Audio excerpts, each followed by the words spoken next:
Corona एक, tension अनेक। नमस्कार, आप देख रहे हैं खबर फास्ट और मैं हूं कायनात अंसारी। कोरोना के प्रसार को रोकने के लिए केंद्र सरकार ने लॉकडाउन 2 का ऐलान किया था ताकि जो लोग जहां हैं वहीं रहें और इस महामारी को हराने का तोड़ निकाला जा सके। लेकिन राज्य सरकार और प्रशासन के लिए व्यवस्था को बनाए रखना चुनौती बनता जा रहा है, क्योंकि नियम टूट रहे हैं और लक्ष्मण रेखा को पार करने की कोशिश हो रही है। ओल्ड फरीदाबाद में इसकी बानगी भी देखने को मिली है।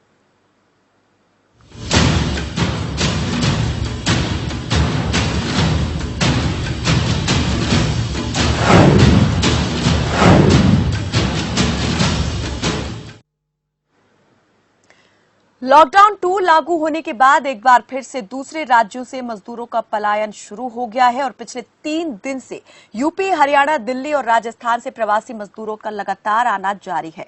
बड़ी संख्या में खेत, मेड़ और पगडंडी के रास्ते मजदूर पलायन कर रहे हैं।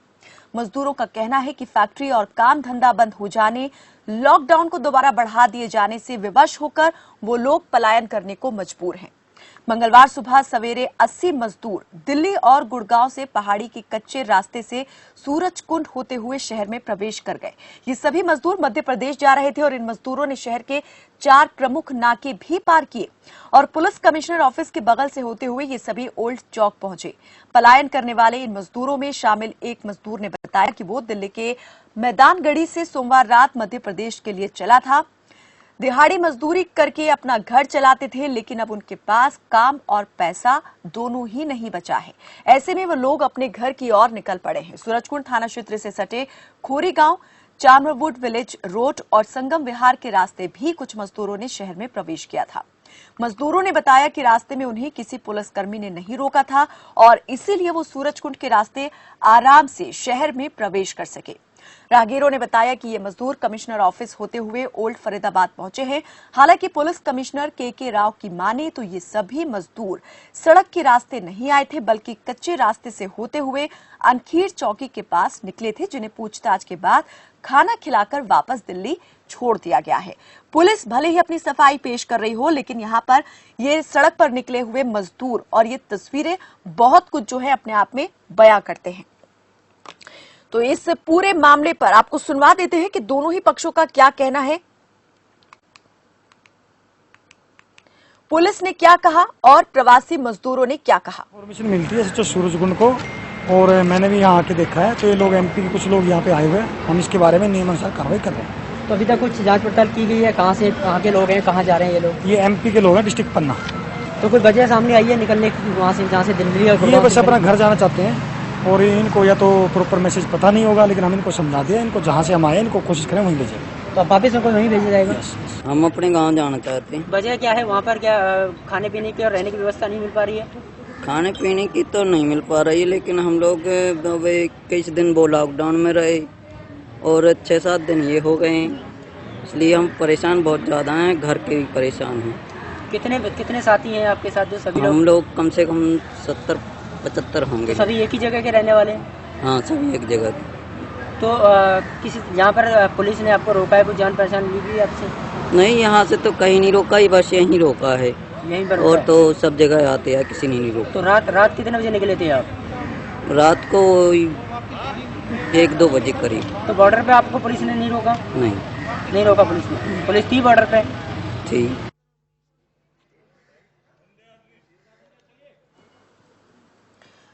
तो प्रवासी मजदूर जो है वो कुछ और ही कहानी बयां कर रहे हैं और अगर पुलिस कर्मी एसीपी की बात यहां पर माने तो उनका कहना है कि जैसे ही उनको सूचना मिली उन्होंने तुरंत एक्शन लिया, मजदूरों को रोका गया और फिर जहां से आए थे वापस पहुंचा दिया गया। लेकिन इन दोनों बातों के बीच क्या कुछ घटनाक्रम घटित हुआ है और क्या थी इस पूरे घटनाक्रम के पीछे की कहानी, आखिर माजरा क्या था? इस पर ज्यादा जानकारी देंगे हमारे सहयोगी मुकेश ठाकुर हमारे साथ जुड़ चुके हैं। मुकेश, आपसे जानना चाहेंगे, जरा पूरा तफसील से बताएं कि आखिर मामला क्या है।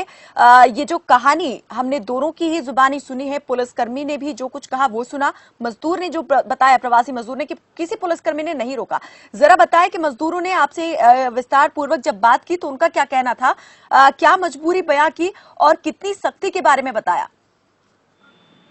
जी देखिए, बिल्कुल मैं आपको बता दूं, जिस तरीके से बीती रात का मामला है, जहां पर करीब 70 के लगभग जो है ऐसे जो लोग थे जो कि प्रवासी थे, वो लोग कहीं ना कहीं जो बॉर्डर क्रॉस करके फरीदाबाद आ गए, जहां पर जो है फरीदाबाद पुलिस को जैसे इसकी सूचना मिली तो पुलिस ने उन्हें वहीं पर रोक लिया। हालांकि अगर जो प्रवासियों की बात अगर जो माने तो उनका साफ तौर पे कहना है कि 21 दिन पहले लॉकडाउन के हो चुके और 6-7 दिन ये हो चुके हैं। लगातार उन्होंने लॉकडाउन का तो पालन किया, पर कहीं ना कहीं जिस तरीके से पूरे देश भर में लॉकडाउन है, पूरी तरीके से जो है काम धंधे ठप हो चुके हैं। खाने पीने के लिए उनके पास पैसे नहीं है और लगातार जो है उनके पास खाने पीने की वस्तुएं भी खत्म हो चुकी हैं। तो उसको लेकर के वो अपने घर जाने की बात कर रहे थे कि घर जाकर के वो गांव में जिस तरीके से रह रहे हैं गांव में वो रह सकते हैं, सही तरीके से खाने पीने की व्यवस्था भी वहां पर कर सकते हैं। पर यहाँ जहाँ पर वो काम धंधे के लिए आए हुए थे तो वहां पर उनकी जो खाने पीने की व्यवस्था नहीं हो रही थी, जिसके चलते वो काफी परेशान थे और इसी बात को लेकर के वो अपने घर जाने के लिए जो है पैदल ही निकल चुके। हालांकि अगर जो बात करें पुलिस की जो है कार्यशैली को लेकर के, तो वह जिस तरीके से बदरपुर उन्होंने क्रॉस किया तो वहां पर पुलिस किसी भी पुलिस ने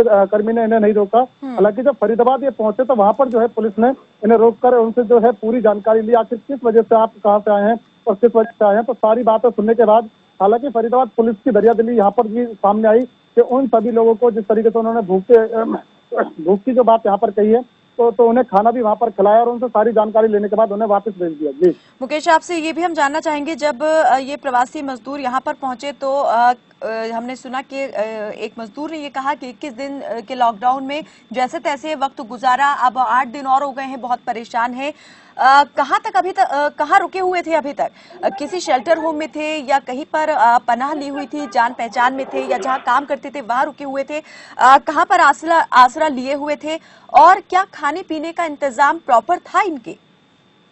देखिए बिल्कुल मैं आपको बता दूं, जहां पर ही अब तक जिस तरीके से पहले रह रहे थे तो अपने किराए के कमरों पर जो कि हमारी बात हुई उनसे, तो जहां पर किराए पे थे वहीं पहले रह रहे थे और वहीं 21 दिनों का लॉकडाउन भी इन्होंने बढ़िया तरीके से वहां जो है लॉकडाउन का पालन किया। हालांकि खाने पीने की व्यवस्था की बात करें तो लगातार जो है आस पड़ोस से जो अपने यार दोस्तों थोड़ा बहुत सारा ले लेकर इन्होंने अब तक का जो है काम चलाया था। पर कहीं ना कहीं जो कि लॉकडाउन की और जो कि सीमा बढ़ा दी गई है उसको लेकर के कहीं ना कहीं ये लोग काफी परेशान थे और इन्होंने आखिरकार एक ही रास्ता अपनाया कि आखिर करके घर कैसे भी निकला जाए, क्योंकि घर अगर गांव पहुंच गए। मुकेश आप बने रहिए, इस वक्त हमारे साथ लाइन पर सूबे सिंह जुड़ चुके हैं, फरीदाबाद पुलिस विभाग के पीआरओ हैं। सूबे सिंह जी, आपसे हम जानना चाहेंगे, यहाँ पर ये बहुत गंभीर मामला हम कहेंगे कि सामने निकल कर आया है।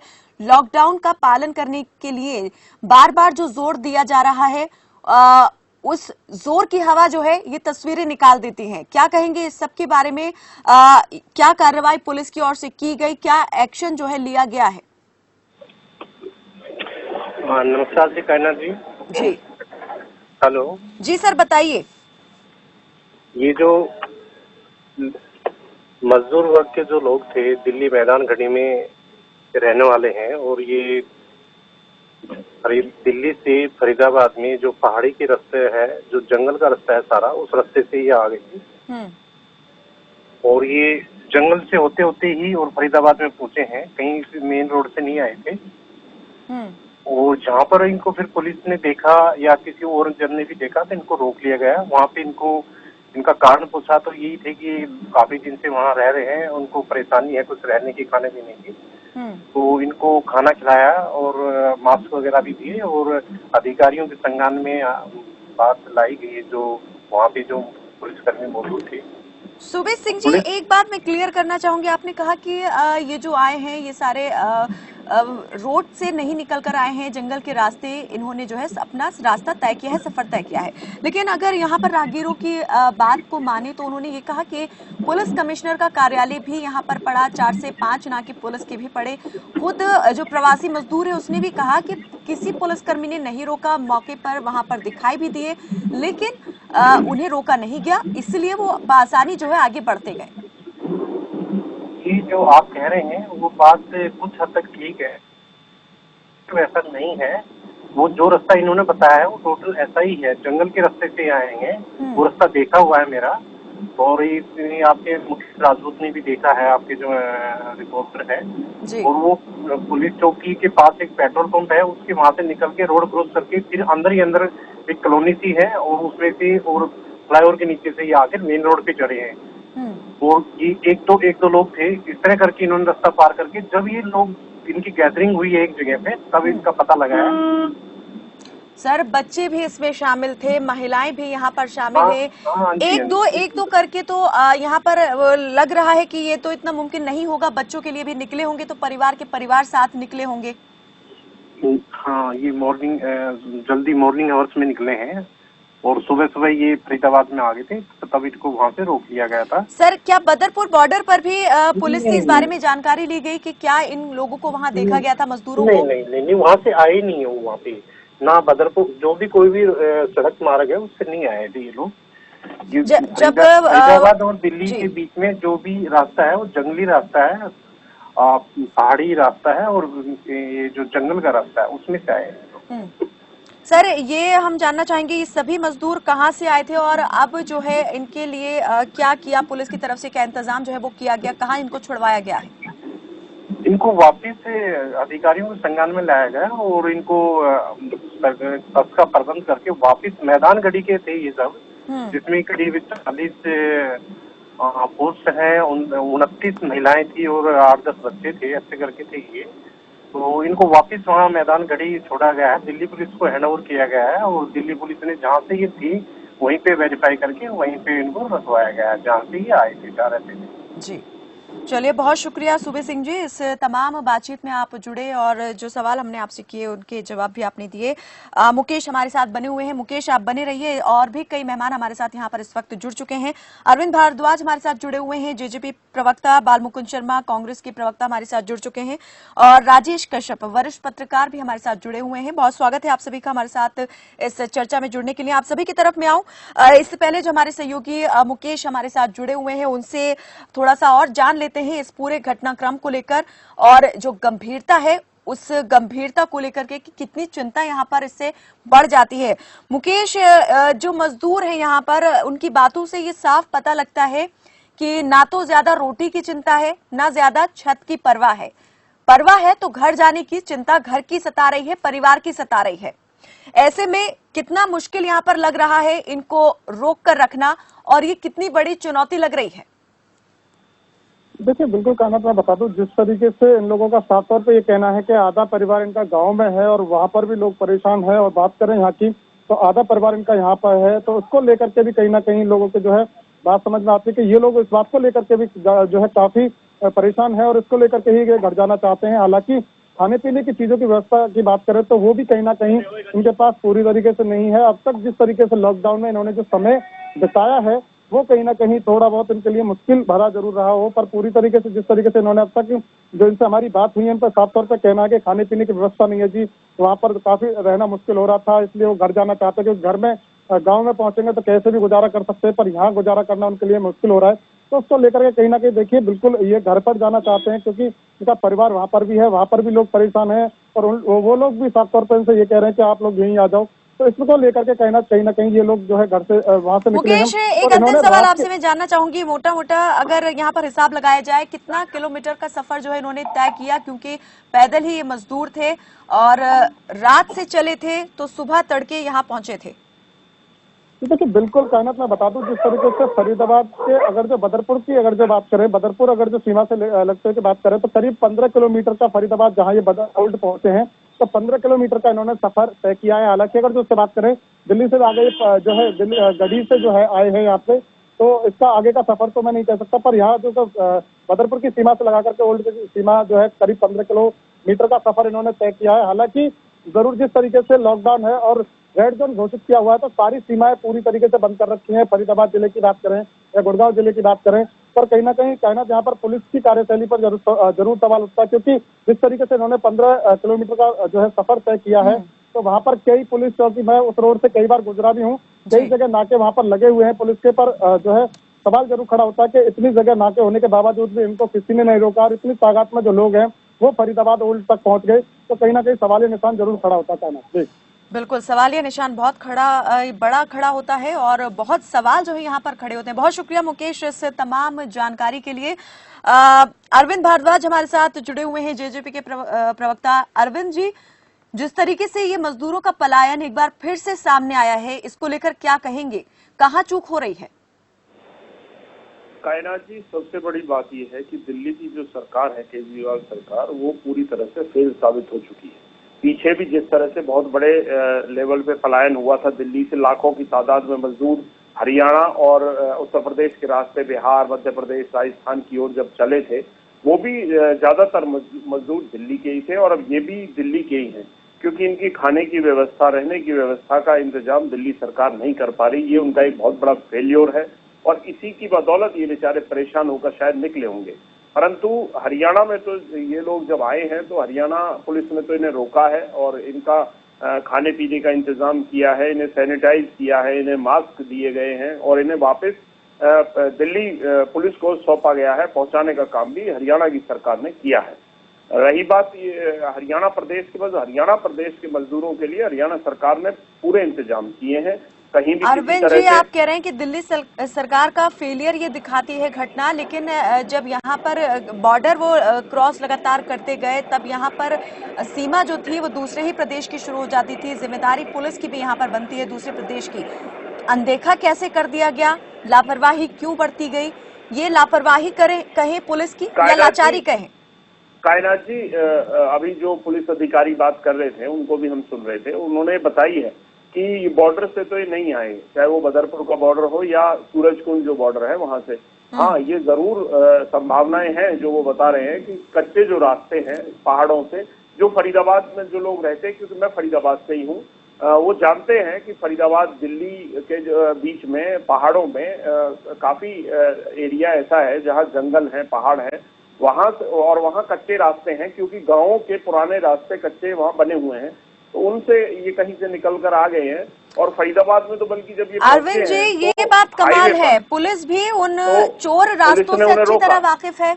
आप भी कह रहे हैं कि उन चोर रास्तों से कैसे कहां तक पहुंचा जा सकता है जानकारी रखते हैं, बावजूद इसके कोई यहाँ पर निगरानी नहीं, कोई पहरा नहीं। नहीं, बिल्कुल कायनाथ जी, आपकी बात बिल्कुल ठीक है। ये भी एक जांच का विषय है और इस पे सरकार जरूर पता करेगी। उच्च अधिकारियों से हमारी सरकार, हम लोग बात करेंगे कि आखिर इसमें ऐसे चूक क्यों हुई और कौन लोग इसके लिए जिम्मेवार हैं। परंतु चूंकि जिस तरह से ये बताया जा रहा था कि बॉर्डर से लोग नहीं आए, बॉर्डर से तो अगर कोई और भी जाकर देख ले, बिना परमिट की कोई गाड़ी या कोई पैदल व्यक्ति भी बॉर्डर को क्रॉस नहीं कर सकता। हाँ, ये जरूर है कि कहीं पहाड़ों से या कच्चे रास्ते से आए होंगे और उसकी जांच जरूर प्रशासन करेगा।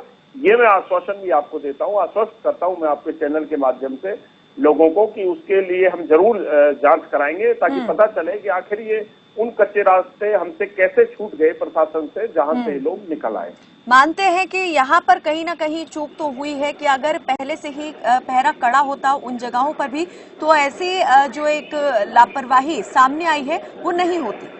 कायनाथ जी, सच्चाई ये है, देखिए बिल्कुल होना चाहिए, परंतु एक और भी समस्या है। आज पुलिस की जो जिम्मेवारी है वो सिर्फ रास्तों को ब्लॉक करना या सुरक्षा देना या लॉकडाउन का पालन कराना ही नहीं है, बल्कि हम ये देख रहे हैं हमारे अपने हरियाणा में पुलिस और भी कई काम कर रही है। चाहे वो गरीबों तक राशन पहुंचाने की बात हो, उन्हें मास्क बांटने की बात हो, जागरूक करने की बात हो, तो ऐसा नहीं है कि वो लोग कोशिश नहीं कर रहे हैं। चाहे स्वास्थ्य कर्मी हो, सफाई कर्मी हो या पुलिस कर्मचारी हो, वो सभी अपनी ओर से प्रयासरत है। परंतु एक बॉर्डर को सील करना, ये किसी देश का बॉर्डर नहीं है, ये प्रदेश के बॉर्डर है और बॉर्डर पूरी तरह सील है। परंतु जो कच्चे रास्ते हैं या कहीं पहाड़ है, जंगल है, उनसे अगर लोग निकल आएंगे तो जरूर उसमें दिक्कत हो सकती है। फिर भी मैं कह रहा हूँ कि अगर कहीं कमी है तो उसके लिए जरूर हम बात करेंगे अधिकारियों से और उनकी जांच कराई जाए कहाँ चूक हुई है, ताकि दोबारा से इसकी पुनरावृत्ति ना हो सके। ये जरूर मैं आपको आश्वासन दूंगा। बालमुकुंद शर्मा जी, आप इस पूरे घटनाक्रम को लेकर क्या कहेंगे? आप क्या कहेंगे यहाँ पर कि ये लापरवाही जो है वो कितनी ज्यादा भारी पड़ सकती थी और ये जो चूक है ये दिल्ली सरकार की कमी माने या फिर पुलिस की लापरवाही माने? देखिए कायनाथ जी, मैं सुन रहा था भारद्वाज जी को, काफी साल से मैं भारद्वाज जी को जानता हूँ, बहुत ही सुलझे हुए और अच्छे व्यक्ति हैं और प्रवक्ता के तौर पर भी बात अच्छी रखते हैं, ठीक रखते हैं। लेकिन मैं समझता हूँ जिस तरीके से आज इनकी बात की, 2-3 बातों में मैं बिल्कुल सहमत नहीं हूँ इनसे कि सरकारें सब अच्छा काम कर रही हैं, गलतियां हर स्टेप पर कहीं न कहीं हो जाती हैं। जो लोग ज्यादा काम करते हैं, मैं मानता हूँ पुलिस पर भी ज्यादा बर्डन है, 12-12 घंटे 14-14 घंटे वो लोग भी काम कर रहे हैं।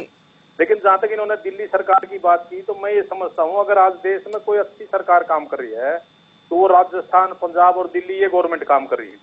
और जहां तक दिल्ली सरकार की, मैं कांग्रेस का प्रवक्ता हूँ, जो बिल्कुल मानवता के नाते, इंसानियत के नाते मैं ऐसा महसूस करता हूँ कि दिल्ली गवर्नमेंट ने तो बिल्कुल कमाल कर दिया। चाहे वो सैनिटाइजेशन करने का मामला हो, चाहे क्वारंटाइन करने का मामला हो, मजदूरों को खाना खिलाने का मामला हो, कोई लोग सड़कों पे नहीं है दिल्ली में। और यहाँ तक कि एमएलए जो कांग्रेस के, जो बीजेपी के भी एमएलए हैं, बीजेपी के को भी कूपन दिया गया है।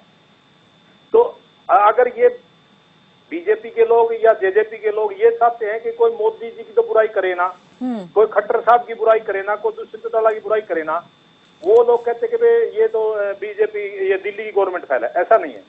दूसरा, मैं भारद्वाज जी को सुन रहा था, इन्होंने कहा कि बॉर्डर से लोग नहीं आए, पहाड़ियों से आगे। भैया पहाड़ियां भी बॉर्डर हैं। आप ये कह करके जिम्मेदारी से पल्ला नहीं झाड़ सकते कि मेन रास्ते से नहीं आए, वो पीछे, वो तो तस्कर भी आ जाएंगे, वो तो दूसरे बैड एलिमेंट्स भी आ जाएंगे। सारा का सारा बॉर्डर है ये, वो जिम्मेवारी प्रदेश सरकार की। लेकिन फिर भी मैं कहता हूँ कि ये एक ऐसी समस्या है जिसको मानवता के नाते से ही देखना पड़ेगा जी। आप जितने लोग आए हैं, हरियाणा सरकार की जिम्मेवारी बनती है उनको या तो क्वारंटाइन करें, या जो भी इस पे नियम लागू होता है वो करे, और उनके खाने का प्रबंध करे। और मैं तो अरविंद भारद्वाज जी को बड़ा खुशकिस्मत मानता हूँ, वो फरीदाबाद के रहने वाले हैं, और वो जाए और प्रशासन से अनुमति लेकर के, क्योंकि वो सरकार में भी है, इन लोगों का खाने का प्रबंध कराएं और टीवी मीडिया पर बताएं हमारे को कि भाई जेजेपी के प्रवक्ता उनके खाने का प्रबंध कराने में लगे हुए हैं। जिस तरीके से काम करिए, जिस तरीके से कांग्रेस काम करी है, कांग्रेस ने कोविड के लिए कंट्रोल रूम बनाया है। हमारे पूर्व सीपीएस से रामकिशन गुर्जर जी के नेतृत्व में रोहित जैन जी और मैं भी उसका एक मेंबर हूँ। तो पूरे सिस्टम पे कांग्रेस पूरा नजर रखे हुए है, और जहाँ लोगों को जरूरत है हम घर घर राशन भी पहुंचा रहे हैं, भोजन भी पहुंचा रहे हैं। गुड़गांव में हमने होम डिलीवरी करवा रखी है भोजन की। मैं इस चैनल के माध्यम से जिम्मेवार प्रवक्ता के तौर पर बात बता रहा हूँ। मैं उस कमेटी का सदस्य हूँ जो आदरणीय कुमारी शैलजा जी ने हमारी एक कमेटी बनाई है कांग्रेस की, जिसमें रामकिशन गुर्जर जी, रोहित जैन जी और मैं खुद सदस्य हूँ उसमें। तो मैं ये कहना चाहता हूँ, ये तो मानवता है, अभी तो मौका है, चांस है। आज ही फरीदाबाद में ये लोगों के साथ अगर वो हैं, अरविंद भारद्वाज जी जाए, उनके खाने पीने की व्यवस्था करें, ताकि वो आगे जाने के लिए कोशिश ही ना करें। भारद्वाज जी कुछ कहना चाह रहे थे, और इसी बीच बता दें हमारे साथ बीजेपी की प्रवक्ता रेणु भाटिया भी जुड़ गई हैं। बहुत स्वागत है आपका रेणु जी इस चर्चा में हमारे साथ जुड़ने के लिए। जी भारद्वाज जी। कायनात जी, पहली बात तो ये मैं जानकारी दे दूं कि जो ये लोग आए थे दिल्ली से, इन सबको खाना खिलाकर और इनको मास्क देकर सैनिटाइज करके हरियाणा पुलिस की ओर से ही इन्हें वापस दिल्ली जहां से आए थे वहां भेज दिया गया है। ये जानकारी शायद बालमुकुंद शर्मा जी तक नहीं पहुंची थी, जो आपके चैनल के माध्यम से पहले बता दिया आपने। इनका इंतजाम कर दिया था, इन्हें खाना भी खिलाया गया था। आप चाहे कायराज जी से पूछ लें, वो उनका जो पत्रकार है वो कंफर्म कर देंगे। पहली बात। दूसरा, आपने कहा कि सबसे अच्छा काम दिल्ली सरकार कर रही है। मैं आपकी जानकारी के लिए बता दूं, इस देश में अगर कोरोना के केसेस के मामले में सबसे बदतर हालत अगर कहीं है तो महाराष्ट्र के बाद दिल्ली में है। और महाराष्ट्र में किसकी सरकार है वो आपको पता है, दिल्ली में किसकी है वो आपको पता है। अगर काम किए होते, प्रयास किए होते तो दिख गए होते। हरियाणा की जो स्थिति है, अरविंद जी अभी जिस विषय पर हम बात कर रहे हैं, अभी जैसे खुद यहाँ पर बालमुकुंद जी ने कहा कि इस जैसे विषय पर राजनीति नहीं होनी चाहिए, कौन सरकार कैसा काम कर रही है या नहीं कर रही है, इससे ऊपर उठकर ये जो मुद्दा है इस पर सोचना है। सबसे बेहतर है। जी धन्यवाद कायनाथ जी, मैं भी यही चाहता हूँ, इस पर राजनीति नहीं। अरविंद जी ये जो मुद्दा है, क्या आपको नहीं लगता बहुत सेंसिटिव ये इशू है, और सिर्फ हरियाणा में ही क्यों ये सामने आया है? ये इशू कोई हरियाणा में अकेले सामने नहीं आया है। ये मुद्दा यहाँ पर हम अगर बात कर लें, महाराष्ट्र में भी दिख चुका है। यहाँ पर जब बांद्रा रेलवे स्टेशन पर बड़ी संख्या में मजदूर इकट्ठा हो गए थे। गुजरात की सूरत की बात करें तो वहां भी प्रवासी मजदूर जो है सड़क पर उतर आए थे, हिंसक हो उठे थे। तो ये चीजें जो है रह रहकर अलग अलग जगहों पर सामने आ रही हैं, अलग अलग राज्य सरकारें ये फेस कर रही हैं। लेकिन सवाल ये है कि ऐसा क्यों हो रहा है और ऐसा होने से कैसे रोका जाए? जी अरविंद जी। कायनात जी, जहां जहां व्यवस्थाओं में दिक्कतें होंगी वहां इस तरह का पलायन मजदूरों का होगा, क्योंकि वो परेशान होंगे तो वो घरों से निकलेंगे और बाहर वो अपने प्रदेश, अपने घर जाने की प्रयास करेंगे। तो जहां जहां ये दिक्कतें हैं उन प्रदेशों में ये समस्याएं आएंगी। हमने हरियाणा प्रदेश में अभी तक ऐसी कोई स्थिति नहीं आने दी। हरियाणा प्रदेश की स्थिति और प्रदेशों के मुकाबले बहुत बेहतर है।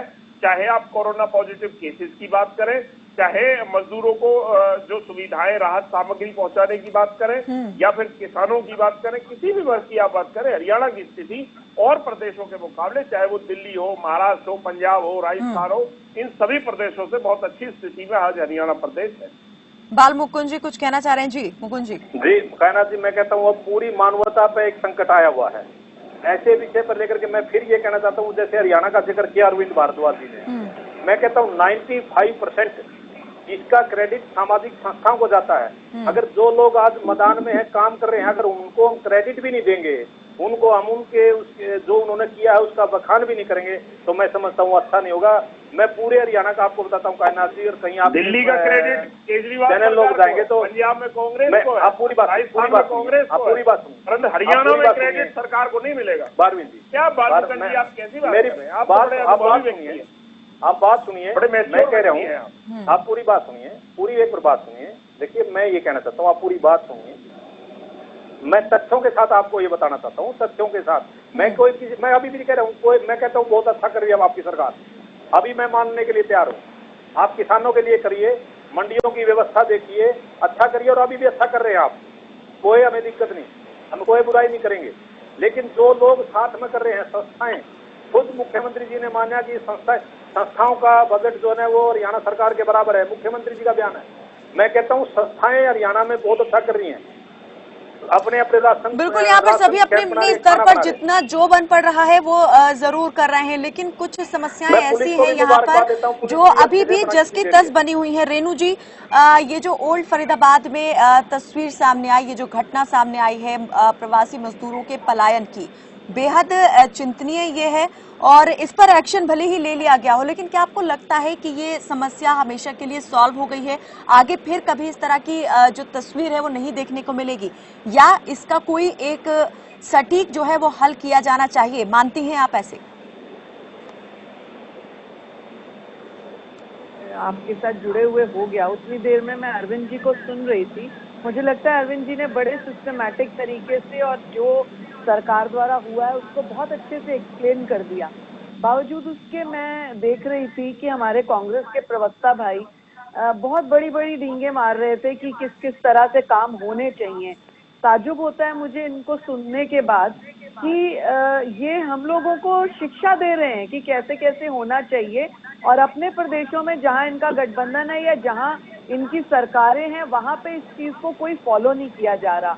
मुझे ताज्जुब है कि शर्मा जी ये बातें बोल रहे थे कि पहले ऐसे लोगों को क्वारंटाइन करिए, उनको खाना व्यवस्था करिए, सरकार को करना चाहिए। अरे आप भी इंसान हैं, आपका क्या फर्ज बनता है इस देश की जनता के लिए? क्या कोरोना ने पूछ के कहा है, या कोरोना से आपको राहुल गांधी जी से इजाजत लेनी होगी कोरोना के लिए कि हम इनको खाना खिलाएं या सरकार खिलाएगी? तो इस तरह की बातें करना कायनात शोभा नहीं देता है। मुझे लगता है कि ऐसा समय है कि आप भी अगर कहीं जा रही होंगी, आप अपना टिफिन लाई होंगी ना, तो आपको दिखेगा रेणु जी, तो सवाल ये नहीं है कि वो मजदूर इस तरह की बड़ी बड़ी बातें करना, पेट में रोटी नहीं है, काम की तलाश में आए थे, अब काम नहीं है, ये विषय तो है ही। लेकिन रेणु जी, ये जो मनोस्थिति बनी हुई है इन लोगों की, प्रवासी मजदूरों की, कि बस घर जाना है, ये समस्या दिन प्रतिदिन बड़ी होती जा रही है, और यही एक मुद्दा है जो बार बार को सड़क पर उतरने के लिए मजबूर कर रहा है।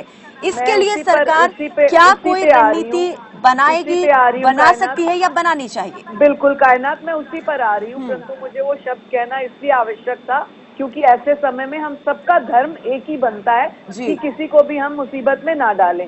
रही बात, आपने कहा कि इस तरह के लोग जो दूसरे शहरों में आ रहे हैं, तो कायनात अगर आपको ध्यान हो, हमने आपके साथ भी डिबेट की है, भारद्वाज जी ने भी कई डिबेटें साथ में हम लोग ने की हैं, जिनमें हमने ये देखा था कि कुछ लोग इस तरह की अफवाहें फैला रहे हैं कि लॉकडाउन में भोजन खत्म हो गया, और ऐसा नहीं कि किसी छोटे मोटे नेता ने कहा हो, अच्छे खासे बड़े समझदार कहलाए जाने वाले नेताओं ने इस तरह की बातें फैलाई कि भाजपा सरकार इतना अच्छा कार्य कर रही है। माननीय मोदी जी के नेतृत्व में हरियाणा में खट्टर जी और दुष्यंत चौटाला जी के नेतृत्व में जो एक सिस्टम बना हुआ है उसको किस तरह से पलीता लगाया जाए, किस तरीके से खराब किया जाए, ये प्रभाव डालने के लिए। लेकिन आप स्वयं जानती हैं कि इस तरह के लोग जो थोड़ा सा भी नासमझी की वजह से इधर उधर जा रहे हैं, उनको क्वारंटाइन भी किया जा रहा है, उनको प्रॉपर सिस्टम से भोजन की व्यवस्था, उनके लिए कैंप्स लगाए गए हैं, उनके लिए शिफ्टिंग रूम्स रखे गए हैं जहां पे वो रह सकते हैं। उनको कन्विंस किया जा रहा है कि आप अपने शहर को छोड़ के मत जाइए, थोड़े दिन में लॉकडाउन नॉर्मल होगा, खोला जाएगा और आप लोग अपने अपने कामों की व्यवस्था में जाएंगे। देखना हमें ये होगा कि ये किस तरह के लोगों के प्रभाव में ये बातें करने के लिए आ जाते हैं। बहुत से लोग ऐसे हमें मिले जब हम जगह जगह रेणु जी, क्या आपको वाकई लगता है कि किसी के उकसावे में ये लोग निकलते हैं हाँ, बार बार बिल्कुल, और बिल्कुल, ऐसे अपने घरों की बात करते हुए ऐसे बहुत बार साबित हुआ भावनाओं में बह जाते हैं या नहीं बहते हैं, या सिर्फ उकसावा ही इसके पीछे एक बिल्कुल खास वजह है? बहुत से लोग भावनाओं में बहे हैं, लेकिन बहुत से लोग इस तरह की गलत मिसकंसेप्शंस को सुनने के बाद भी सामने आए हैं। इसलिए हम आपके चैनल के माध्यम से, न्यूज के माध्यम से ये कहना चाहते हैं देश की जनता को कि हमारा जो भी भाई और बहन, जो भी परिवार जहां है वहीं पर रहे।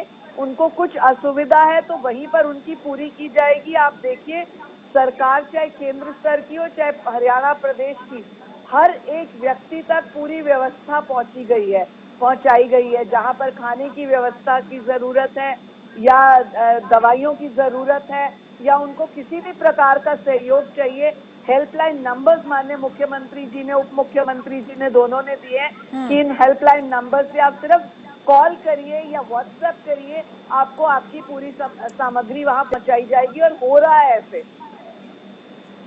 बिल्कुल, ये बात से कोई इनकार नहीं कर रहा है। हम इत्तेफाक रख रहे हैं कि जो भी आपने कहा वो 100% जो है सही है। सरकारें पूरा इंतजाम कर रही हैं, रहने का भी, खाने का भी। लेकिन सवाल हम यही उठा रहे हैं, ऐसी क्या मजबूरी, क्या वजह है?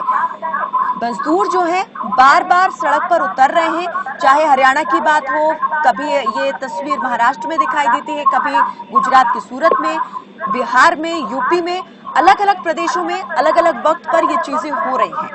क्या ये मुद्दा जो है वो जटिल नहीं है, इतना संजीदा नहीं है कि इस पर कोई रणनीति बनाए सरकारें और आगे बढ़े एक साथ मिलकर इस दिशा में? आप मुझसे पूछे? जी रेणु जी। मैंने पहले भी इस बात को कहा है, दोबारा दोहराऊंगी इस बात को कि सरकार कहीं पर भी किसी तरह के भी कोई कमी नहीं छोड़ रही है। परंतु कुछ लोग जो भावनात्मक दृष्टि से वो सोचते हैं कि लॉकडाउन बहुत ज्यादा हो जाएगा, हम अपने शहर में पहुंचे, इस मनस्थिति वाले लोगों को भी समझाया जा रहा है और उनको उनकी कोई कमी है तो उसको भी दिया जा रहा है। बहुत से लोग कई बार इस बहकावे में आ रहे हैं कि उनको अब जॉब नहीं वापस मिलेगा, उन लोगों को भी श्योर किया जा रहा है कि आप जहां काम करते हैं, सरकार ने इस बात को कहा है, निर्देश दिए हैं कि 3 महीने तक तनख्वाह भी दी जाएगी और बहुत से लोग जो जहां जॉब करता है उनको निकाला नहीं जाएगा।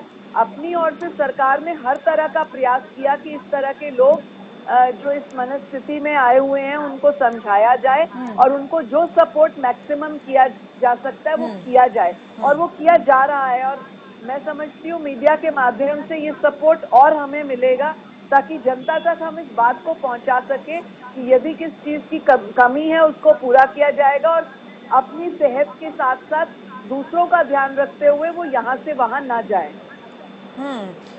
राजेश कश्यप भी हमारे साथ जुड़े हुए हैं, वरिष्ठ पत्रकार हैं। राजेश जी, आप इन ऐसे घटनाक्रमों को कैसे देखेंगे? क्या इसे राजनीतिक चश्मे से देखना चाहिए या फिर मानवीय संवेदनाओं के हिसाब से इसे रखकर सोचना चाहिए और हल निकालने की कोशिश करनी चाहिए? जी कायनात जी, मैं इसको राजनीतिक पक्ष में नहीं देखना चाहता। एक विडम्बना है कि जैसे जैसे हम अपने अचीवमेंट की तरफ बढ़ रहे हैं, उपलब्धि मिलने वाली है देश को कि कोरोना की जंग जो जारी है उसमें हम जीतने जा रहे हैं, तो अब धीरे धीरे करके इसमें राजनीति घुसेगी, ये विडम्बना का विषय है कायनात जी। पहली बात तो ये, और दूसरी बात ये, जिस तरह से मजदूर निकल रहे हैं या जो घटनाएं आ रही हैं, छोटी मोटी घटनाएं हैं, ये ज्यादा चिंता की बात तो नहीं कही जा सकती, लेकिन इसमें के पीछे भी मानवीय संवेदना के आधार पर भी ये सोचना चाहिए कि भी वो ऐसा करने के लिए क्यों मजबूर हैं। जो आदमी इतने कई 1000 किलोमीटर पैदल चलने के लिए, अपने बच्चों को लेकर चलने के लिए तैयार है, तो कोई न कोई उनकी मजबूरी रही होगी।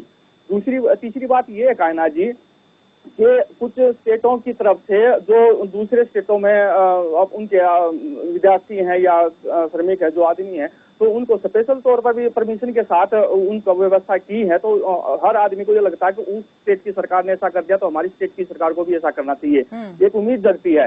तो अगर वो नहीं होती है तो फिर उसके बाद सोचा जाता है कि एक हरियाणा में कहावत है, मुंह देख टीका करना, भाई जिसकी जो चलती है बस वो तो अपनी चला लेता है, चाहे वो शादी भी कर लो, चाहे अपने और दूसरे प्रोग्राम कर लो, उनके चलते रहते हैं। लेकिन हम अपने घर में बैठकर तो आसानी से हम विश्लेषण कर सकते हैं, जो भी पाबंदियां लगाओ प्रवासी मजदूरों पर, जो भी कुछ चीजें करो या दूसरों को करो, वो चलेगा। लेकिन जो लोग वहां पर शेल्टर होम में बैठे हैं, ये सही बात है, सरकार, प्रशासन और सामाजिक संस्थाएं और जो कोरोना वॉरियर्स है वो उनकी अच्छी सेवा कर रहे हैं, अच्छी बात है। लेकिन उनकी पर्सनल व्यक्तिगत मजबूरी भी है। आपके मीडिया के माध्यम से भी कई बार पता लगता है किसी की पत्नी गुजर गई है तो वहां पर भी नहीं जा सकता, किसी के पिता हद से ज्यादा बीमार वो नहीं जा सकता, बच्चे और परेशान उनको नहीं जा सकते। इस मामले में अच्छा एक और चीज है कायनात जी, बहुत सारे स्टूडेंट्स हैं जो कि एकदम से फंसे हुए हैं और वो अपना खर्चा पानी भी लेकर नहीं गए हुए हैं बाहर में, कोई बेंगलोर में है, कोई कोटा में है, कोई कहीं है, तो वो ठीक है, खाना पीने का व्यवस्था सब कुछ हो रही है। लेकिन खासकर लड़कियों को ज्यादा प्रॉब्लम हो रही है कायनात जी, वो अपने मम्मी पापा को फोन करके लगा रही है कि हम यहाँ पर परेशान है, हमें किसी न किसी तरह से निकालिए, हम अपने परिवार के बीच में पहुंचना चाहते हैं। ऐसे मामले में 3 कैटेगरी हो जाती है कायनात जी, एक तो मजदूरों की, प्रवासी मजदूर है, एक विद्यार्थियों की, और एक जो नौकरी पेशा लोग हैं वो हैं। अगर नौकरी पेशा लोग होंगे तो अपने आप को एडजस्ट कर लेंगे, उनके पास तो है ताकत है। अब रहेगी बात प्रवासी मजदूर की और विद्यार्थियों की। आप देखिए कायनात जी, सारा देश बंद है, लॉकडाउन है और संसाधन हमारे पास सब कुछ है। जब बिहार या यूपी की सरकार अपने लोगों को निकालने के लिए स्पेशल बस सर्विस, बिल्कुल आप बिल्कुल राजस्थान के कोटा की बात यहाँ कर रहे हैं, जहाँ पर फंसे हुए छात्रों को निकालने के लिए यूपी सरकार ने बसें भेजी और मध्य प्रदेश की सरकार ने भी अपने जो वहाँ छात्र फंसे हुए थे उन्हें निकालने का वहां से काम किया है। हालांकि बिहार सरकार जो है इस पर बैकफुट पर चली गई, उसने इनकार कर दिया ये कहते हुए कि लॉकडाउन के नियमों का उल्लंघन होगा। लेकिन ये सवाल बिल्कुल यहाँ पर बड़ा है और वाजिब है कि अगर छात्रों को लेकर के सरकारें सॉफ्ट कॉर्नर रखती हैं तो फिर मजदूरों के लिए क्यों नहीं, प्रवासी मजदूरों के लिए, गरीब मजदूरों के लिए क्यों नहीं, उनके लिए व्यवस्थाएं आखिर क्यों नहीं की जा सकती। अरविंद भारद्वाज जी, मैं आपसे जानना चाहूंगी कि आप इस बात से इत्तेफाक रखते हैं कि अगर छात्रों के लिए सरकारें ये कदम उठा सकती हैं, स्टेप ले सकती हैं, तो क्या मजदूरों के लिए भी ऐसा करना सही है या होना चाहिए? देखिए कायनात जी, इसमें 2-3 अंतर हैं दोनों में।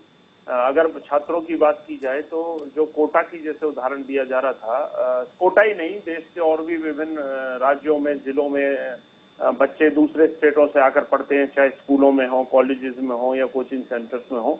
अगर कोटा की भी जो उदाहरण जो दिया जा रहा था तो उनकी स्थिति अलग है, क्योंकि वो स्टूडेंट हैं, वो अपनी फैमिली से काफी दूर हैं, अकेले हैं, और उनमें ज्यादातर गर्ल्स हैं जिनकी समस्या आई और जिनके पेरेंट्स ने उनकी सरकारों के ऊपर दबाव बनाया ताकि वो बच्चों को ला सके।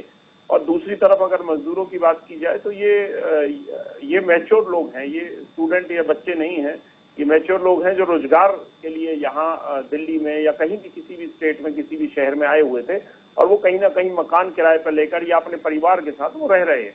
तो वो तो काफी लंबे समय से यहाँ रह रहे हैं, और अगर वो सुविधाएं उन्हें मिलती रहेंगी तो मुझे नहीं लगता उन्हें कोई दिक्कत है यहाँ रहने में, क्योंकि वो तो यहाँ रहने ही आए हैं, वो वापस जाने तो आए नहीं थे, वो तो यहाँ बस नहीं आए थे। ऐसे बहुत से लोग हैं जिन्हें 20-30 साल हो गए फरीदाबाद में, गुड़गांव में, दिल्ली में, जो दशकों से यहाँ रहते हैं। तो परंतु स्टूडेंट्स का अंतर है, वो 1 साल के लिए, 2 साल के लिए कोचिंग करने गए हैं, वो वहाँ किसी को जानते पहचानते नहीं है। लेकिन अरविंद जी, यहाँ पर एक और बड़ा अंतर है, एक जगह एजुकेटेड जो है क्लास है तो दूसरी जगह पर अनएजुकेटेड है। एजुकेटेड जो है वो अपने आप को फिर भी विपरीत परिस्थितियों में कैसे संभालना है, कैसे स्ट्रगल करना है, सरवाइव करना है, वो अच्छे से जानते हैं, समझते हैं। लेकिन यहाँ जो ये क्लास जिसकी मजदूर वर्ग की हम बात कर रहे हैं, पहले ही इस बात से परेशान है कि जो रोज का कमाना था और खाना था वो यहाँ पर चला गया है। काम तो चला ही गया, लेकिन परिवार भी दूर है, मीलों दूर है, उससे मिलने का अब जो एक सुरूर सर पर सवार है, वो जो धुन सवार हो गई है, वो जुनून बनता जा रहा है। कायनात जी, एक और बात हमें समझनी होगी कि ये जो मजदूर हैं, ये किन्हीं परेशानी और मुश्किल की वजह से ही अपने अपने प्रदेशों को छोड़कर आए थे। या तो वहां पर रोजगार के साधन नहीं थे, या वो अपना गुजारा नहीं चला पा रहे थे, कोई ना कोई बड़ी वजह रही होगी। तो ये वापस जाकर भी वहाँ क्या करेंगे, वहाँ अब कौन सा इन्हें साधन मिल जाएंगे या रोजगार मिल जाएगा, ऐसा कुछ नहीं होना। और उन प्रदेशों की स्थिति अगर देखी जाए तो दिल्ली की स्थिति, अरविंद जी की बात आप समझ रहे हैं, हम समझ रहे हैं, दूसरे लोग लेकिन क्यों नहीं समझ रहे, जिनसे ये बात की जा रही है, जिनके फायदे की ये बात है कि अगर यहाँ है तो उनके ही हित में है। एक तो संक्रमण से उनको बचाने की कोशिश हो रही है, दूसरा वहां पर खाना और ये जो सब चल रहा है, जो दिनचर्या है वो उस तरीके की नहीं हो पाएगी, या हो सकती है जैसा भी होगा, लेकिन ये समझने को तैयार क्यों नहीं है। यहाँ पर क्यों ये बार बार एक ही रट लगाए हुए हैं, एक ही जिद यहाँ पर पकड़े हुए हैं कि बस घर जाना है। ये कहते हैं कभी कि बीमारी से पहले जो है भूख मार डालेगी, तो कभी कहते हैं कि हमें खाना नहीं चाहिए, छत नहीं चाहिए, हमें बस परिवार के पास भेज दो। कहना जी, मैं पूरे देश की गारंटी तो नहीं लूंगा, पर मुझे नहीं लगता कि हमारे यहाँ, हमारे खास तौर पर हम अपने स्टेट की बात करें, यहाँ ऐसी कोई समस्या है कि कोई भूख से मर जाए, ऐसी स्थिति यहाँ नहीं है। यहाँ की सरकारें भी सक्षम है, हमारी सरकार भी सक्षम है, और हमारे क्षेत्र के जो लोग हैं, हरियाणा के जो लोग हैं, वो भी एक दूसरे के लिए बड़े कोऑपरेटिव हैं, मदद करते हैं एक दूसरे की, गरीबों की मदद करने हमारे प्रदेश के लोग खुद निकल कर आए हैं। अड़ोस पड़ोस में, गाँव में, शहरों में, कॉलोनियों में लोगों ने बहुत मदद की और सरकार भी ध्यान रख रही है। तो ये स्थिति हमारे जैसे प्रदेश में नहीं है। कहीं हाँ हो सकती है, उड़ीसा में या कहीं बिहार में या कहीं और किसी स्टेट में हो सकती है जो पिछड़े क्षेत्र है, हमारे यहाँ स्थिति नहीं है। परंतु आपकी वो बात ठीक है कि जो अनएजुकेटेड जो लोग हैं, अशिक्षा जो है इनके बीच में, वो कहीं ना कहीं एक बहुत बड़ा रोड़ा है। दूसरा, एक भी व्यक्ति अगर कोई अफवाह फैला देता है तो उसके बाद ये सभी लोग लाइन बनाकर चल देते हैं। यही वहां मुंबई में हुआ, हम सब ने देखा, एक व्यक्ति ने अफवाह फैलाई और लोग भीड़ बनाकर वहां स्टेशन पे जा पहुंचे। तो यही दिल्ली में हुआ, जो पीछे देखा था कि कुछ परेशानियां लोगों का आई, लोगों ने शोर मचाया, कुछ लोगों ने आकर कि चलिए आपको बसें मिलेंगी, साधन मिलेगा, अपने बिहार यूपी चले आप। तो ये अशिक्षा जो अनएजुकेशन जो है, ये एक बड़ा रीजन हो सकता है, जिसके लिए सरकार, सभी सरकारें, मैं ये नहीं कहूंगा हरियाणा ही सरकार, और भी सरकारें चाहे किसी भी पार्टी की हो, सभी प्रयास कर रही हैं उन लोगों को समझाया जाए, क्योंकि मूव करना, मूवमेंट इसका सॉल्यूशन नहीं है, बल्कि ये प्रॉब्लम को और बढ़ा देगा। अगर इन लोगों में मान लीजिए 100 लोग, 200 लोग हैं, एक भी कोई कोरोना पॉजिटिव हुआ तो जहां से वो जाएगा वहां वो फैलाता जाएगा। बल्कि लेकिन अरविंद जी, इस बात से आप भी इनकार नहीं करेंगे, जब पहली बार यहाँ पर पलायन हुआ था और दिल्ली के आनंद विहार बस अड्डे की तरफ बहुत मजदूर इकट्ठा हो गए थे, हर एक जगह से मजदूरों ने पलायन शुरू कर दिया था, तो राज्य सरकारों ने खुद यहाँ पर साधन मुहैया कराने शुरू कर दिए थे, व्यवस्थाएं करनी शुरू कर दी थी उनको भेजने की। जब केंद्र की तरफ से आदेश आए तब कहीं जाकर के जो है वो रोक लगाई गई। असल में कायनात जी, हरियाणा में तो ऐसी स्थिति नहीं थी। हरियाणा ने तो, हमारे अगर फरीदाबाद की बात करें, हमारे यहाँ उस समय दिल्ली से बहुत बड़ी तादाद में मजदूर आ गए थे, परंतु उनको ठहरने का इंतजाम हमारे प्रदेश सरकार की ओर से, जिला प्रशासन की ओर से फरीदाबाद में किया गया। हमने उन्हें समझाया, यहाँ रैन बसेरे जो पुराने बसे हुए थे, उनके अलावा और भी बहुत सी जगह चाहे सरकारी स्कूल थे या और बिल्डिंग थी, उन्हें खुलवाया गया, उनमें उन लोगों को ठहराया गया और उनके खाने का इंतजाम किया। हमारे यहाँ नहीं आए। हाँ, जरूर दिल्ली उत्तर प्रदेश बॉर्डर पर इस तरह की बातें जरूर मीडिया से हमने सुना, शायद उन्हें लगा होगा क्योंकि बहुत बड़ी तादाद में वहां लोग आ खड़े हुए थे, तो वो एक बड़ी विकट स्थिति थी कि इतनी बड़ी तादाद में लोगों को एक साथ उनके लिए कहाँ इंतजाम करें। तो जरूर उन सरकारों ने प्रयास किया होगा कि कुछ लोगों को पहुंचाए, परंतु केंद्र सरकार ने इस पे संज्ञान लिया और उसके बाद तो फिर वो जहां थे उनको वहीं रोक दिया गया, जिस भी स्टेट में वो थे। परंतु हरियाणा में इस तरह की व्यवस्थाएं बहुत अच्छी रही, चाहे गुरुग्राम की बात हो, फरीदाबाद की बात हो, यहाँ प्रशासन का इंतजाम बहुत अच्छा था। यहाँ किसी तरह की परेशानी नहीं है, कोई मजदूर भूखा नहीं है, एक भी मजदूर ये दावा नहीं कर सकता, एक भी गरीब ये दावा नहीं कर सकता कि मुझे खाने के लिए राशन नहीं मिल पाया। चलिए रेणु जी की तरफ में आऊँ, बाल मुकुंद जी कुछ कहना चाह रहे हैं। जी मुकुंद जी। जी, मैं ये कहता हूँ, अभी देखिए अरविंद भारद्वाज जी ने, मैं पहले भी कहा था कि वो काफी समझदार प्रवक्ता है और चीजों को अच्छी तरह से समझते भी हैं। अब जैसे इनकी लाइन ऑफ एक्शन इन्होंने बिल्कुल ठीक है कि कोई भी सरकार हो, काम करने की जज्बा होना चाहिए। और ये इतनी बड़ी आपदा है कि राष्ट्रीय नहीं अंतर्राष्ट्रीय, पूरी पृथ्वी पर, ये पूरी पृथ्वी पर एक बहुत बड़ी आपदा है और हमें इसी तरीके से मिलके इसका मुकाबला करना है। मैं आपको कोई बताने के लिए नहीं बता रहा कायनात जी, लेकिन मैं आपको बताना चाहूंगा, कल रात को मेरे पास एक संदेश आया, मैंने अब जैसे आपको बताया, पुरुलिया से कुछ लोग 8-9 लोग मानेसर में फंसे हुए हैं। आज सुबह मैंने 8, साढ़े 8 बजे गूगल पे से उनको पेमेंट की और मैंने कहा भाई राशन आप लेके आओ और हमारे को फोटो भेजो। तो मैं ये कहता था, मानवता के नाते, इंसानियत के नाते सरकारें सब काम कर रही हैं, पूरे हिंदुस्तान काम कर रहा है इसके लोग काम कर रहे हैं, संस्थाएं काम कर रही हैं। और मैं कहता हूं जो ये लोग निकल के आए हैं ये कम पढ़े लिखे होंगे, मजदूर होंगे, कोई बात नहीं, इनको भी समझाना है जहां भी हैं ये। इनको ऐसे नहीं करना कि ये हरियाणा से वापस दिल्ली भेज दिए गए, जहां भी हैं वहीं उनको आइसोलेट किया जाए, क्वारंटाइन किया जाए, वह उनको रहने की जगह दिया जाए, उनको सोशल डिस्टेंसिंग बताई जाए, उनको मास्क वितरित की जाए जैसे भारद्वाज जी ने बताया है। और भारद्वाज जी के फरीदाबाद गृह जिले में भी है, जैसी व्यवस्था उसकी है इनकी मदद की जाए। एक ही तरीका है कि जो इस तरीके के लोग 5 हैं, 10 हैं, 80 हैं, जहां भी चाहे कांग्रेस का कार्यकर्ता हो, बीजेपी का कार्यकर्ता हो, जेजेपी का कार्यकर्ता हो या सामाजिक संस्थाएं हो, जैसे दिखें, जैसे आपके चैनल को मैं बहुत साधुवाद देता हूँ, मुबारकबाद देता हूँ, आपने एक समस्या बताई और हम भी अभी आपके चैनल से उठते ही फरीदाबाद में जो हमारे साथी काम कर रहे हैं, मैं आपको विश्वास दिलाता हूँ कायनात जी, हम उनसे संपर्क करेंगे और अगर जो भी इनकी हम कर सकते हैं इनकी मदद करेंगे। और चैनल के बाद मैं भारद्वाज जी से भी दूरभाष पे बात करूंगा कि फरीदाबाद में कोई व्यवस्था में हमारी जरूरत हो आपको तो हम आपकी मदद करेंगे। ये इंसानियत का है। ये बहुत अच्छी बात है और एक अच्छी पहल है। जैसा आपने कहा कि जो भी जरूरतमंद हैं उन तक जो है उनकी जरूरत की चीजें पहुंचनी चाहिए। रेणु जी, ये जो मजदूरों में व्याप्त असंतोष है, ये असंतोष कैसे दूर हो सकता है? क्या आप मानते हैं कि सिर्फ अब यहाँ पर रोकने भर से ही काम नहीं बन सकता है? क्या एक कदम यहाँ पर आप मानती हैं कि केंद्र सरकार जो है वो उठाए इस मामले में ताकि मजदूरों की ये जो समस्या है इसका जड़ से निवारण किया जा सके? देखिए कायनात, अभी बहुत विस्तार से इस विषय पर चर्चा हुई और मैं अरविंद जी की बात को आगे लेते हुए बोलूंगी कि फरीदाबाद और गुड़गांव आसपास के क्षेत्रों की अगर आप बात करें, मानेसर तक, जहां पर लेबर क्लास सबका ज्यादा है, इंडस्ट्री है तक और ये लोग ज्यादा रहते हैं, अगर आप किसी एक को रोक कर बात करें, मैंने 2-3 दिन 4 दिन पहले यहाँ पे एक साइकिल रिक्शा चलाने वाले को कहा कि भैया आप मास्क लगा के और साइकिल पे जा रहे हो, आप में से कौन कौन अपने गांव गया?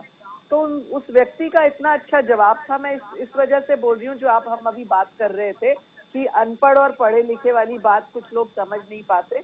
जिसको समझना है, जो इस बात को एहसास कर गया है, जिसको किसी की बातों में नहीं आना, वो चाहे रिक्शा वाला हो, चाहे रेडी वाला हो, चाहे लेबर हो, वो समझ रहे हैं। परंतु कुछ लोग कंफ्यूज किए जा रहे हैं, यहाँ अब काम नहीं मिलेंगे, वो लोग इस तरह से हड़बड़ा तबड़ी मचा रहे हैं। आपको ध्यान हो, आनंद विहार में पिछले दिनों में दिल्ली में कितनी बड़ी बातें, कितना हजूम, 25-26 हजार लोग एक ही दिन में इकट्ठे हो गए।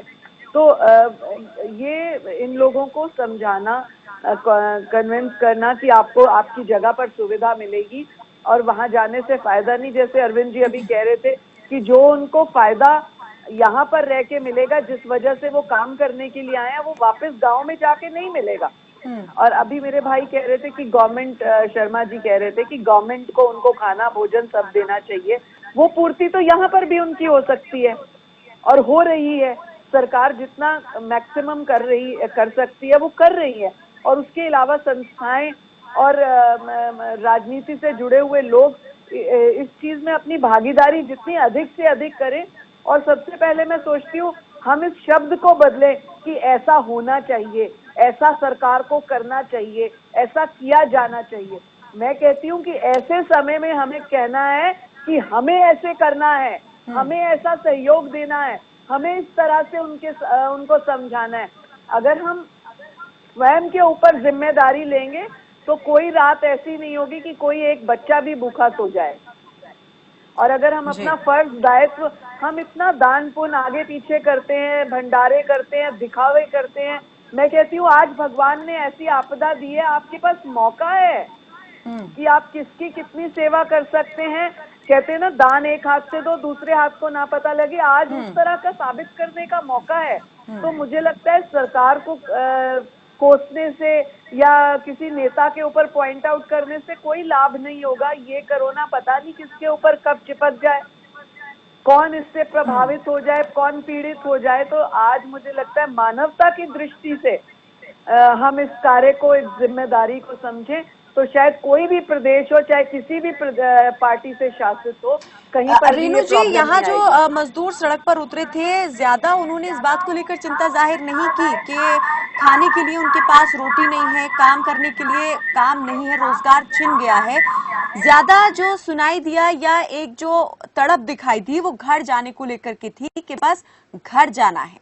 ये वाली मैं बात एक बात कैसे को दिमाग बीच से में- निकाली जाए या इसका कैसे हल किया जाए, ये कैसे जी हल जी हो? मैं एक बात बीच में कहूंगी। इन्हीं परिवारों में से एक का इंटरव्यू दिन में मैं देख रही थी, किसी ने लिया था, तो पूरा परिवार था। जैसे हम अभी बात कर रहे थे, बच्चा यहाँ रह गया, स्टूडेंट रह गया, या पति यहाँ है, पत्नी वहाँ है, गांव में है, तो उनको लग रहा है कि हम अपने घर वापस जाएं, परिवार चिंतित है। लेकिन एक पूरे परिवार से पूछा गया कि आप क्यों जा रहे हैं, तो उनके पास कोई पॉजिटिव जवाब नहीं था। उन्होंने कहा कि हमें कहा गया है कि अब तुम्हें यहाँ से निकाला जाएगा। अब ये उनके दिमाग में किसने भरा, ये सोचने की बात है, क्योंकि आप तो पूरे परिवार के साथ दिल्ली रह रहे हैं और आप पता नहीं बिहार के कौन से शहर का वो बता रहे थे, बलिया या कोई जगह का बता रहे थे, हम उस गांव के हैं। तो आप जब पूरे परिवार के साथ बलिया से यहाँ आए हैं और यहाँ से अब फिर आप कहाँ जाना चाहते हैं?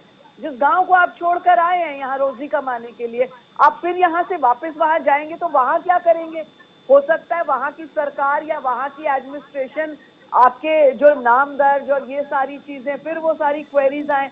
यहाँ तो आप ऑलरेडी रह रहे हैं, आपको चाहे क्वारंटाइन करना पड़ जाए, चाहे आपको मेडिकल सुविधा देनी पड़ जाए, चाहे आपको राशन देना पड़ जाए। आप पर्टिकुलर एक प्लेस पे 5-6 साल से हैं, वो शायद 9 साल बता रहे थे कि हम 9 साल से दिल्ली में हैं। तो मतलब सोचने का विषय ये है कि इस तरह के लोगों को आपके हमारे जैसे लोग कन्विंस कर सकते हैं, समझा सकते हैं कि जो सुविधा आपको गांव जाके देखनी है वो आपको यहाँ भी मिल सकती है, और थोड़े ही दिन बाद, थोड़ा ये नॉर्मल होने के बाद आप दोबारा अपनी दिनचर्या में आएंगे, तो तब क्या आप गांव से फिर से आएंगे? तो ये बातें समझाई गई हैं। हमारे बहुत सारे भाजपा के वॉलंटियर्स भी ऐसे क्षेत्र में गए थे, उन्हें समझाया और उनको कहा कि आप जहाँ रहते थे वहीं आप जाएं, क्योंकि आपके पास दिल्ली में रूम है या आप फैक्ट्री के किसी कैंपस में रह रहे हैं, जहाँ जहाँ से जो लोग आए थे उनको कहा गया। तो मुझे लगता है थोड़ा सा हम लोग सारे मिलकर इनिशिएटिव लें, without complaining the government against the बिल्कुल गवर्नमेंट। आपने बिल्कुल यहाँ पर सही कहा, और इस बात से हम इत्तेफाक भी रखते हैं कि जो साइकोलॉजी है वो तो काम कर ही रही है, लेकिन जो इस बात को लेकर के थेट्रोलॉजी चल रही है वो सवाल कई खड़े करती है। राजेश जी, आपसे मैं जानना चाहूंगी, ये जो मजदूरों की चिंता है, कितनी बड़ी चुनौती आप मान रहे हैं सरकारों के सामने खड़ी हुई है? किसी एक प्रदेश की सरकार के लिए नहीं, सभी के मैं यहाँ पर बात कर रही हूँ, क्योंकि लॉकडाउन है, संपूर्ण देश में लॉकडाउन है, और ये समस्या किसी एक जगह पर प्रवासी मजदूरों की नहीं है। जहां भी अगर नजर दौड़ाएं तो या फिर ध्यान दें तो ये दिखाई देती है। जी कायनात जी, सबसे पहले तो मैं ये कहना चाहता हूँ कि हमारा खबर फास्ट चैनल जड़ों से जुड़ा हुआ है और आम जनमानस की जड़ों तक बात पहुँचती है और वो मुद्दे उठाता है जो वास्तव में आम आदमी के हैं। और मीडिया को जो जनता और सरकार के बीच में एक सशक्त कड़ी की भूमिका निभाता है मीडिया, और निभा भी रहा है, निभानी भी चाहिए। अब इस वक्त जो मजदूरों की बात आई है, जो या प्रशिक्षणार्थियों की बात आई, शिक्षार्थियों की बात आई, अभी हमारे पास बहुत सारे अभिभावकों के फोन आते हैं। वो आप कहते हैं कि आप सार्थक संवाद में बैठते हैं और सार्थक संवाद में बहुत अच्छी आप बातचीत करते हो, तो कम से कम हमारी आवाज सरकार तक भी तो पहुंचाए, क्योंकि सरकारी नुमाइंदे हैं। तो इसलिए हमारा धर्म बनता है कि सरकार तक हम रचनात्मक रूप से अपने सुझाव भी दें और जनता की आवाज तक उन तक पहुंचाएं। पहली बात तो अभिभावक ये चाहते हैं कि हम, चाहे कोई भी किसी भी स्टेट का हो, वो चाहते हैं कि हमारी बच्चे बच्चियां जो जहाँ पर कॉलेज में, स्कूलों में कहीं पर भी पढ़ाई करने के लिए गए हुए हैं, ट्रेनिंग लेने गई हुई हैं, तो वो हमारे घर तक सुरक्षित पहुंच जाए। खासकर बेंगलोर का मैं उदाहरण दूं, बेंगलोर से एक गुड़िया बहुत ज्यादा परेशान हो रही, तो वो मम्मी पापा को बार बार फोन कर रही है कि हमें निकालो, कई हमारी सहेलियां हैं और हम परेशान हैं तो पहुंचाएं। तो दूसरी तरफ है श्रमिकों की, आपने जब मजदूरों की चुनौती की बात आपने की है, वास्तव में चुनौती है। इस मामले में मेरा एक सुझाव है, हो सकता है सरकार को करे, क्योंकि पहला चरण था तो उसको सख्ताई से लागू करने की बहुत जरूरत थी और पूरे देश ने मोदी जी के आह्वान को स्वीकार किया और उस पर पूरा पालन किया है। अब जब दूसरा चरण शुरू हुआ तो दूसरा चरण भी लगभग आधा आ गया है। अब क्या होगा कि 3 मई तक हमारा लॉकडाउन है और 3 मई के बाद कहीं न कहीं रियायत देना शुरू होगा।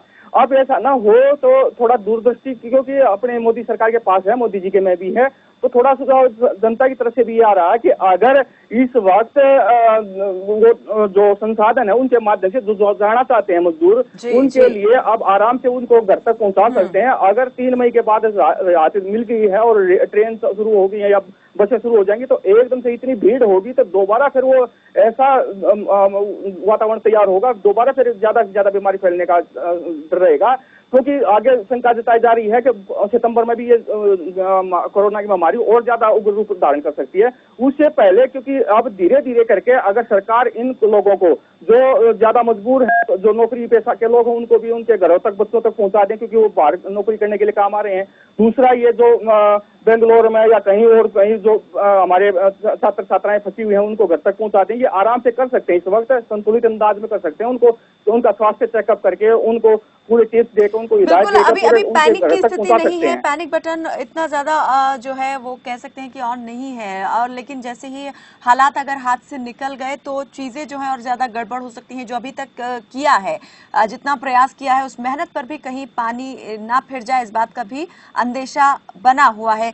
मुकुंद जी, आपसे जानना चाहेंगे, बाल मुकुंद जी, जो अभी यहाँ पर राजेश जी ने कहा, जो सुझाव दिया, कि आप भी इससे इत्तेफाक रखते हैं कि सरकार को इस बारे में अब ठोस कदम उठाना चाहिए, इस विषय में सोचना चाहिए कि जो प्रवासी मजदूर हैं, यानी कि जो जहां है या जहां जाना चाहता है, उसे पहुंचाने की व्यवस्थाओं पर अब ध्यान देना चाहिए?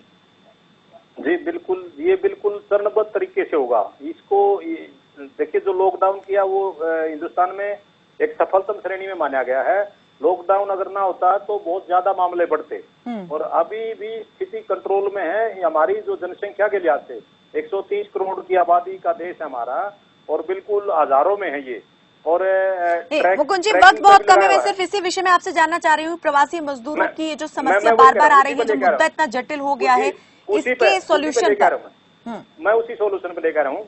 इसको चरणबद्ध तरीके से ट्रांसपोर्टेशन में भी, जैसे राजेश जी ने भी बताया, मैं अपना सुझाव रखना चाहता हूँ कि इनको ट्रेन चलने से पहले इनको मौका दिया जाए। सोशल डिस्टेंसिंग के माध्यम से एक बस में 50 लोग बैठते हैं, तो उसमें 20-25 बैठ करके, कितना लंबा सफर हो, इस तरीके के साधनों में इनको धीरे धीरे उनको रियायत दी जाए। अरविंद जी, जल्दी से ट्रेन में आती हूँ। रेणु जी, आती हूँ जल्दी। अंतिम मुझे प्रतिक्रिया लेनी सभी से, थोड़ा वक्त मुझे अभी देना पड़ेगा क्योंकि बहुत कम वक्त बचा है। अरविंद जी।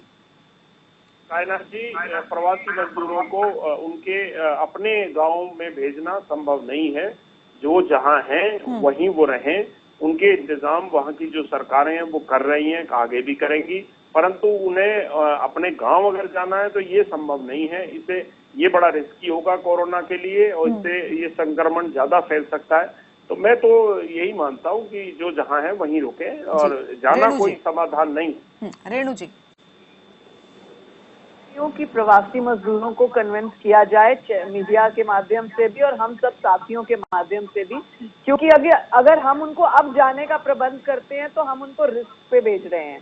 और अगर हम दोबारा 2 महीने बाद जब परिस्थिति थोड़ी नॉर्मल होती है, यही लोग फिर वापस आना चाहेंगे, तो हम दोबारा रिस्क ले रहे हैं।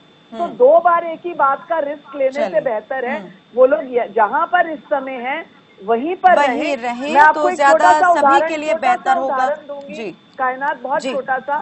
अभी स्टूडेंट्स की बात हो रही थी, अरविंद जानते हैं मेरा स्वयं का बेटा बाहर है, और जहां पर वो है हमने उसे कहा वहीं पर रहो, बिकॉज ऑलरेडी तुम वहां पढ़ रहे थे, वहां पर थे, तो यहाँ आकर फिर वापस जाना, दोबारा आपको रिस्क में डालना। इसी प्रकार से हमारी जो स्टेट कमीशन की चेयरपर्सन है, उनका बेटा इंडोनेशिया किसी काम से गया हुआ था, आज 22-23 दिन से वहीं फंसा हुआ है। तो उसको वहीं पर रखा गया है कि दोबारा आओगे और फिर जाओगे काम से, 2 बार फंसोगे, इससे अच्छा वहीं रहो। तो जब हम लोग सीनियर्स लोग इस तरह से सोचना चाहते हैं, कर सकते हैं, तो मुझे लगता है हम लोग एग्जाम्पल बनने चाहिए बाकियों के लिए। बिल्कुल, यहाँ पर इच्छा शक्ति की जरूरत है, हर एक को समझने की जरूरत है। बहुत शुक्रिया आप सभी मेहमानों का इस चर्चा में हमारे साथ जुड़ने के लिए। तो प्रवासी मजदूरों का पलायन पिछले कुछ दिन से फिर से शुरू हो गया है। लॉकडाउन बढ़ने से असंतुष्ट ये प्रवासी मजदूर कभी सूरत में सड़क पर उतरकर हिंसक होते नजर आते हैं, तो कभी मुंबई के बांद्रा रेलवे स्टेशन के बाहर सरकार विरोधी नारेबाजी करते हुए खुद को घर भेजने की मांग करते दिखाई देते हैं। इसके अलावा यूपी, बिहार और दिल्ली से भी ऐसे कई और मामले सामने आ चुके हैं। ऐसे में कह सकते हैं कि सरकारों को प्रवासी मजदूरों का मुद्दा गंभीरता से लेने की जरूरत है, क्योंकि मजदूरों की चिंता सरकार के लिए चुनौती से कम नहीं। फिलहाल के लिए मेरे साथ बस इतना ही। आप देखते रहिए खबर फास्ट। नमस्कार।